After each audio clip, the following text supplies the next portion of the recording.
অবৈধ সম্পদ অর্জনের অভিযোগে সাবেক আইজিপি বেনজির আহমেদের স্ত্রী ও কন্যাদের আজ দুর্নীতি দমন কমিশন দুদকে হাজির হওয়ার কথা।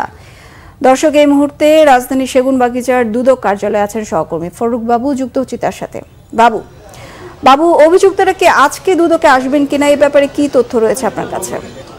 বিপাশা, আপনি জানেন পুলিশের সাবেক মহাপরিদর্শক বেনজির আহমেদ সে যে পথে হেঁটেছে তার স্ত্রী কন্যারাও বিগত দিনে সেই একই পথে হেঁটেছে এবং গতকাল বেনজির আহমেদের দুদক কার্যালয়ে সকাল 10টায় উপস্থিত হওয়ার কথা থাকলেও তিনি আসেননি এবং তিনি তার একটা চিঠিতে উল্লেখ করেছেন, গত 28 মে যে চিঠি শো করেছেন সেই চিঠিতে সময়ের আবেদন করেছিল এবং সেই সময়ের আবেদনে বেনজির আহমেদ, তার স্ত্রী এবং 2 মেয়ে তাদের স্বাক্ষরিত সেই চিঠিতে আমরা দেখেছি যে তারা বিদেশে অবস্থান করার কারণে এবং তাদের সেখানে চিকিৎসা এবং ব্যক্তিগত কাজের কারণে তারা বিদেশে থাকতে 2 মাসের সময় আবেদন করেছিল। সেই ধারাবাহিকতায় গতকাল বেনজির আহমেদ দুদক কার্যালয়ে উপস্থিত হননি এবং তার স্ত্রী কন্যারা আজকে সকালে দুদক কার্যালয়ে উপস্থিত হওয়ার কথা থাকলেও তারা উপস্থিত হননি এবং দুদক ধারণা করছে যে তারা উপস্থিত হবেন না এবং যথাসময়ে।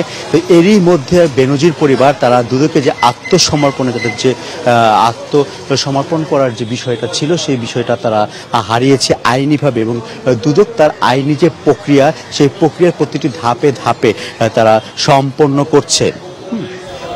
এই মধ্যে দুদক তাদের আসলে তদন্ত কাজ শেষ করে তারা ইতিমধ্যে দুদক তারা পদক্ষেপ নিচ্ছে যে তারা যে কোনো সময় মামলা করতে পারে বেনজির পরিবারের অবৈধ সম্পদের বিষয়ে, কারণ আদালত তাদের সম্পদ ইতিমধ্যে জব্দ করেছে। বাবু, ধন্যবাদ। ছিল সর্বশেষ তথ্য দুদক কার্যালয় থেকে।